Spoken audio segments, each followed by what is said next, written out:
வேற அந்த சோப்பே இல்லையே. சோப்பு வாங்கிட்டு சொல்லி எவ்வளவு நேரம் ஆச்சு? என்னடா பண்ணிட்டு இருக்க? நீ என்ன சொன்ன என்கிட்ட? சிவப்புக்கார சோப்பு தானே சொன்ன. நான் வந்து இங்க வந்து எல்லா சோப்பையும் பிரிச்சு பார்த்துட்டேன். எல்லா சோப்பும் பச்சை, வெள்ளை, ரோஸ் இந்த கலர்ல தான் இருக்கு. நீ சொன்ன கலர்ல எந்த சோப்புமே இல்லையே.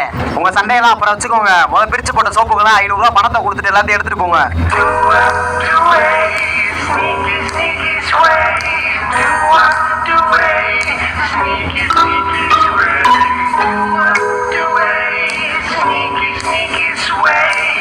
ஏப்பா, நான் எதுவும் தப்பு பண்ணிட்டேனாப்பா?